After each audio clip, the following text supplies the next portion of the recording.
शहर की सबसे पुरानी हवेली रायगढ़ हेरिटेज वर्षों से वीरान पड़ी थी। उस हवेली की मरम्मत का काम आर्किटेक्ट रिद्धिमान वर्मा को सौंपा गया था। हवेली की दीवारों पर नक्काशी और पुरानी पेंटिंग दिखते ही रिद्धिमान को महसूस हुआ कि इस जगह पर कोई अन्य कहानी छुपी है। मरम्मत के दूसरे दिन रिद्धिमान को हवेली के सबसे पुराने हिस्से में एक दीवार में हल्की सी दरार दिखी।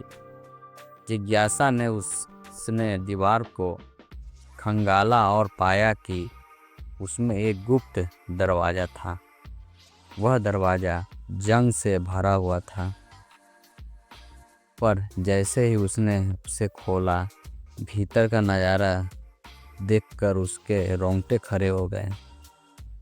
अंदर एक छोटी सी तिजोरी थी जिसमें एक डायरी और सोने का लॉकेट पड़ा था। डायरी में रायगढ़ के राजा विक्रम और एक साधारण लड़की अनन्या की प्रेम कहानी दर्ज थी। सन 1857 ब्रिटिश शासन का दौर। रायगढ़ के राजा विक्रम सिंह अपनी प्रजा के लिए जाने जाते थे, मगर उसके जीवन में सच्चा दुख तब आया जब उनकी मुलाकात अनन्या से हुई। अनन्या एक गरीब लेकिन बहादुर लड़की थी जो राजमहल में फूलों की सजावट करती थी। पहली मुलाकात में ही विक्रम को अनन्या की लाख आंखों में कुछ अलग दिखा।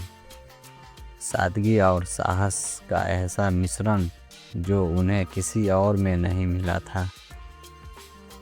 धीरे धीरे दोनों के बीच मुलाकातें बढ़ी और उनका रिश्ता गहरता हो गया, मगर समाज और राज्य घराने की मर्यादाओं के कारण उसका प्यार छुपा हुआ ही रहा। राजा विक्रम ने वादा किया था कि वह अनन्या को रानी बनाएंगे, मगर नियमति तो यह मंजूर नहीं था। महल के दीवार शेखर को जब इस रिश्ते का पता चला तो उसने ब्रिटिश अधिकारियों के साथ मिलकर विक्रम को धोखा दिया। एक पंडित के तहत विक्रम को युद्ध में भेजा गया और अनन्या को कैद कर लिया गया। उनकी कहानी अधूरी रह गई। रिद्धिमान डायरी पढ़ते पढ़ते खोए सी गई। तभी उसकी मुलाकात आयान मलिक, एक इतिहासकार से हुई जो रायगढ़ के इतिहास पर शोध कर रहा था।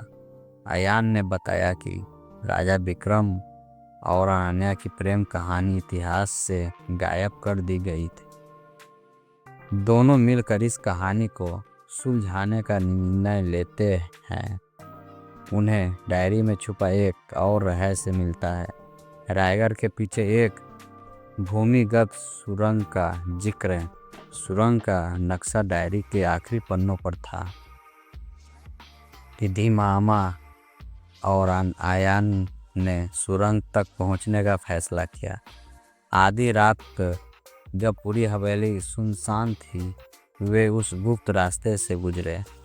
अंदर उन्हें एक रहस्यमयी कक्ष मिला जहां दीवार पर विक्रम और अनन्या की तस्वीरें बनी हुई थी।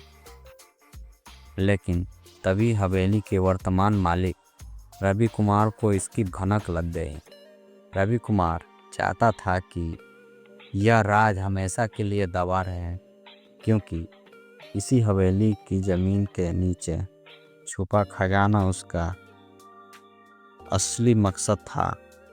उसने रिद्धि मामा और आयान को रोकने की कोशिश की। आखिरकार रिद्धि मामा और आयान ने अपनी सूझबूझ से न सिर्फ उस गुप्त कक्ष का सच उजागर किया, बल्कि इतिहास की सच्चाई को सामने लाया। रिद्धि मामा और आयान की यह रोमांचक यात्रा उनके बीच गहरा रिश्ता बन चुकी थी। जैसे राजा विक्रम और अनन्या का अधूरा प्रेम इतिहास में दर्ज हो गया, वैसे ही रिद्धि मामा और आयान ने अपने प्यार को एक नई पहचान दी।